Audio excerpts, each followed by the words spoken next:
Sky darkens. And flames. And cut. That's great. Good. We've got that. That's Fabo. Fabo. Thank you very, very much. Yay! That's the one. Hey, well, thank you very much, everybody, for a great first block. And have a great break. Everyone's having a break, and we will see you back here soon enough. Ladies and gentlemen of the second unit, that is a wrap on block 1.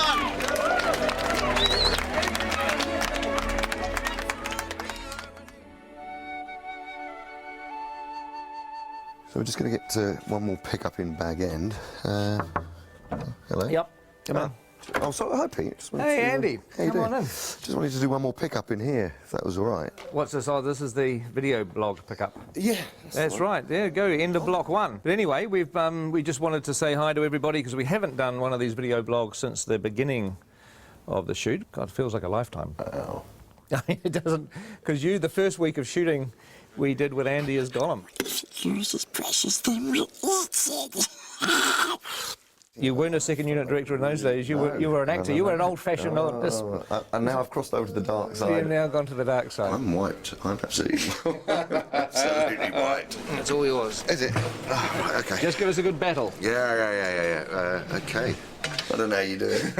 It's You get tired. I always just tell people I get exhausted at the end of the first couple of days and stay exhausted until it finishes. You know, we have 250 days of shooting on these 2 Hobbit movies, and I think it's a much better way to divide that up into 3 blocks and then have some time to edit what you've done, look at it, hand visual effects shots over to the CGI guys. You can really focus on the script revisions. It's just it's a much smarter way to shoot these big films. Yeah, on something of this scale too. I mean, when we got the given our T-shirts, which said 54 days down, 200 to go, I have to admit, I don't know how great it was.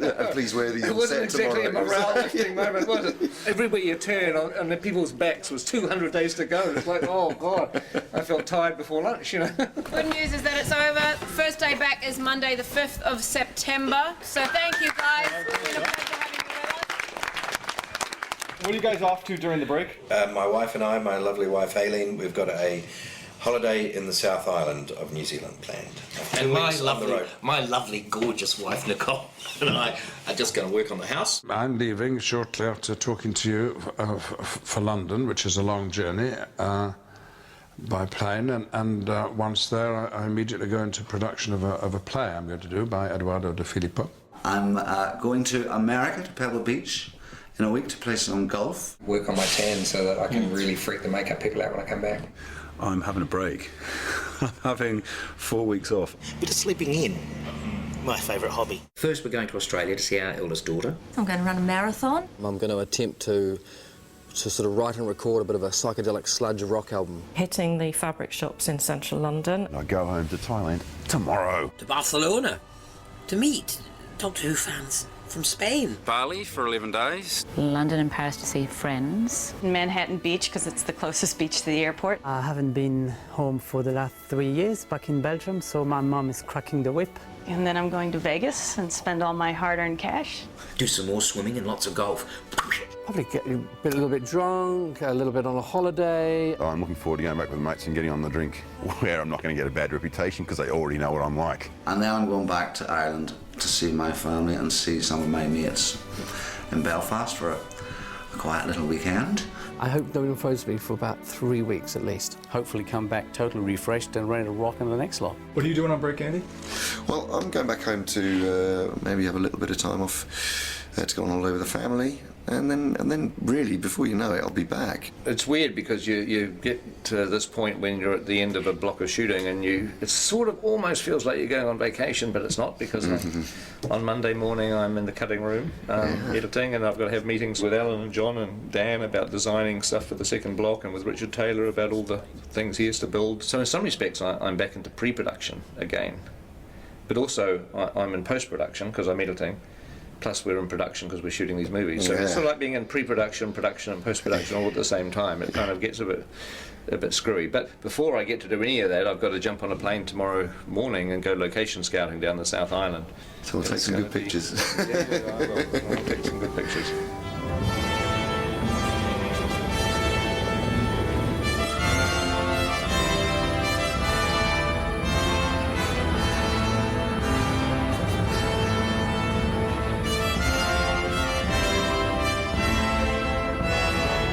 Since we're going to be doing location shooting during our next block of shooting, it's really time to have to nail everything down. Well, on the recce there'll be, it's usually about 17 of us that go. We get around in 5 helicopters usually. It's quite a spectacle when we turn up. Peter, Caro, Zane, Bridget, Andrew, Dan Henner, Simon Bright, art director, Steve Ingram, John Howe, Alan Lee, Eric Sandin, we have Tony Keddy, the grip, Reg Garside, gaffer, myself, location scout Dave Comer joins us, and Peter's assistant Sebastian, the ever faithful Sebastian's there. Here on the mountains I put my hand out and a cup of tea slides into it. That's what we like. There's even a Starbucks up here in the Southern Alps. Slippery, hard to walk and juggle a cup of tea at the same time on this sort of... I know, no mean feat.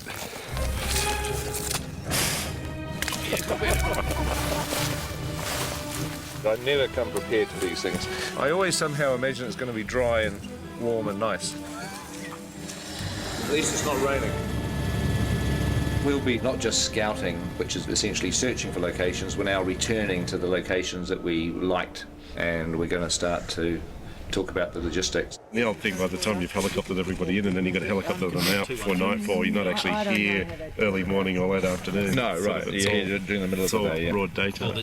Yep. Unless you camp out here.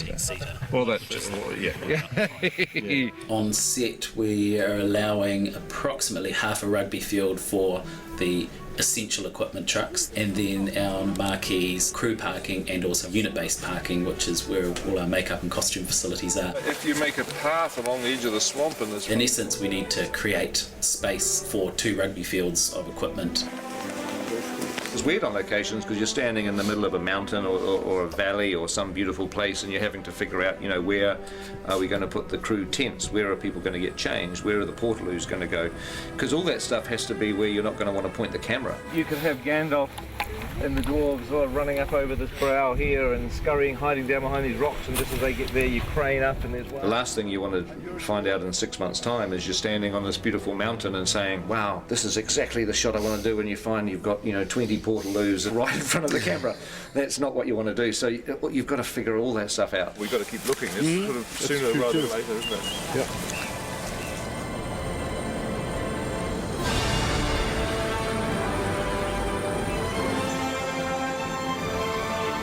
We'll be flying, I don't know, maybe 30 locations, some locations probably. We're shooting locations around the Mackenzie country, around wilder landscapes below Mount Cook. And we will also be shooting around Dunedin Way, more beautiful stone, rock, you know, wild country, and that's quite exciting because it's an area of Middle Earth we haven't visited before. That big rock could be part of a house, couldn't it? Yeah. Where we're scouting presently for the edge of Mirkwood and the Anduin grasslands is south of Queenstown. It's pretty incredible. And shooting that? We're still searching and trying to work out how we're going to shoot Lonely Mountain, Misty Mountain paths. Lonely Mountain should be by itself, but you can look over in that direction there. There's still a few rivers that we're scouting for. Yeah, I think we're getting pretty close to photographing every decent river in New Zealand now. It would be quite funny to have 13 barrels all in the middle of this thing. Yeah, with the guy shouting, come on, get on with it. Come on, move ahead, get on, go faster. Is it a floater? It's quite heavy.